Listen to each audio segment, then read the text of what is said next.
Gettysburg men's lacrosse program started its rise to prominence in the late 1970s, and Scott Dillman was at the center of the ascent. A three-year starter as a defenseman, he helped the Bullets post their first 3 winning seasons in school history. He was often responsible for shutting down the opposing team's top scorer, and head coach Joe Denali described him as a bright, intelligent student of the game. As a freshman, the Southborough, Massachusetts native played on the Bullets' MAC championship team before taking over as a team leader over his final 3 seasons. During his time as a starter, he helped anchor a stalwart defensive unit that limited its opponents to less than 7 goals per game. During his sophomore year in 1976, Dillman and the Bullets put together a 9-5 record, the second winning season in school history, and a 6-1 mark in the MAC. Gettysburg held the opposition to a minuscule 4.7 goals per game that season and posted 1 shutout. The following year, he captured All-MAC second-team honors as the Bullets registered a 3rd straight winning campaign, going 8-5 and 6-1 in the conference. His career came full circle as a senior when he became the 2nd player and the 1st defenseman in school history to capture All-America recognition when he received 3rd-team status. Helping Gettysburg to a 5-2 mark in the MAC, he was also selected to the North-South All-Star Game, held on the campus of the University of Maryland, Baltimore County, as a member of the South Squad. After graduating in 1979 with a degree in economics, he became a junior vice president for HSBC Bank in 1980. He became a senior vice president for Bank of America in 1985, and since 1997, he has served as a partner for PricewaterhouseCoopers. He resides in Wayne, New Jersey, and both of his children are currently attending Gettysburg College. Ladies and gentlemen, I am pleased to introduce Scott Dillman.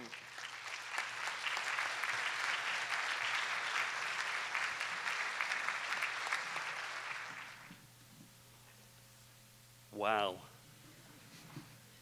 When I look at the pictures that were put up there, I'm a little scared, Coach Denali. We wore these orange hot pants back then, right? Can't believe you made us wear those. I mean, the kids today, the shorts are about 4 times the size. All kidding aside, this is a very important moment for me. It means a great deal for me. And my talk will be much, much shorter than Bob's. I really have 3 thank yous that I'd like to address. The first thank you is to thank my family and friends and teammates who've made it out here tonight. My folks, mother and father, came 10 hours from New Hampshire to be part of this ceremony, so it's great to see them here. My friends Karen, Alan, and Sherry, good to see you here as well. Teammate Matt Skinner, thanks for coming up, Matt. My brother Steve, up from Baltimore. Maria, great to have you as well. Most importantly, though, as was stated, it's great to have my son, Chris, who's a senior here at Gettysburg, to be here tonight, as well as my daughter, who's a freshman. So it's really great timing.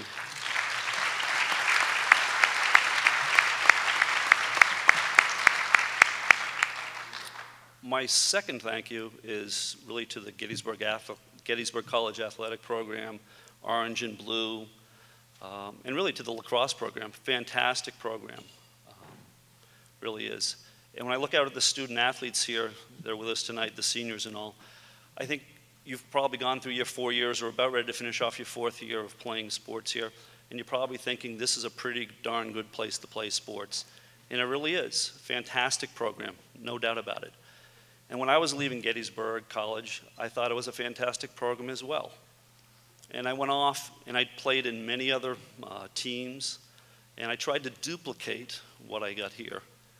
And I couldn't duplicate it. I played with the FCA team. We went up to Lake Placid, played a lot of games up there, played with my son in some winter leagues, some summer leagues. Also, I'm still playing. I never really could duplicate what I got out of Gettysburg College athletics. I really couldn't.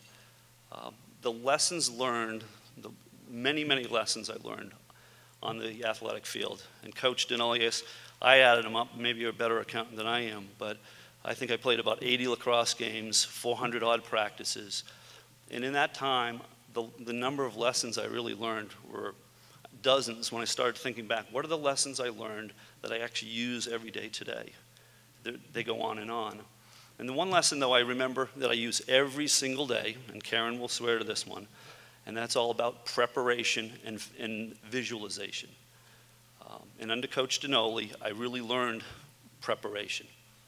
I guess my friend Alan's in the audience here tonight, and we always joke about it. You know, Woody Allen has a really funny saying. It's a cute one.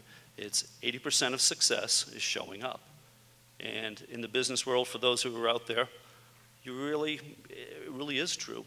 80% of success is showing up. But Alan and I have changed that little saying a little bit, and we say 90% of being a true winner is actually doing two things, is showing up and being prepared. And under Coach Dinoli, I clearly learned how to prepare. Going through clears and passes and defenses, what do you play against the other team? I really learned how to prepare. And every day, I really go into work preparing. And it's something I really learned a lot from Coach Dinoli. The last thank you I have, and it's a real special one, is to Coach Dinoli. I have a tremendous amount of success for Coach. Coach really drove this program, the athletic program, the Gettysburg College lacrosse program, excuse me, in the 70s and 80s. And Coach Janczyk's done a great job since then. But Coach, you had no money. You had lousy players. Somehow, I guess my freshman year, we won the MACs, and you got us up in the top 10 oftentimes, or top 15, and given the lack of funds and the lack of talent, you really did a great job. I really do appreciate it, Coach. And when you go back and you look at your college coaches or high school coaches, there's always some memorable moments that you have. And the one I have with Coach Dinoli, and he may not remember it because he's getting a little fuzzy. He's telling other stories to my daughter these days that are not quite true.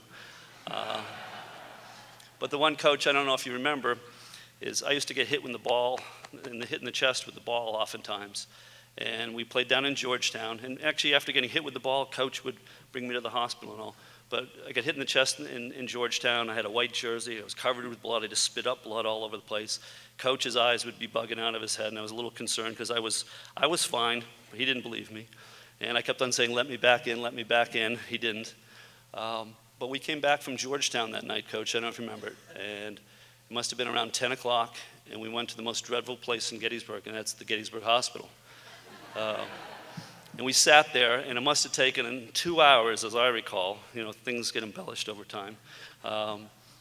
But I waited for the x-ray, and I don't think there are many coaches that are going to sit at Gettysburg Hospital until 10, 11 o'clock at night waiting to get an x-ray for one of the players. And you did a lot of other things for me, Coach, but I do remember that. So Joe's going to be going off into retirement here shortly.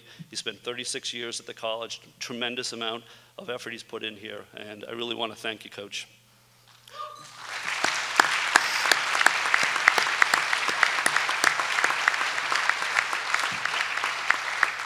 So to close, again, thanks to my family and friends for coming out tonight. Thanks to the Gettysburg College Athletic Program, Orange and Blue, and special thanks to Coach Dinoli. Thank you.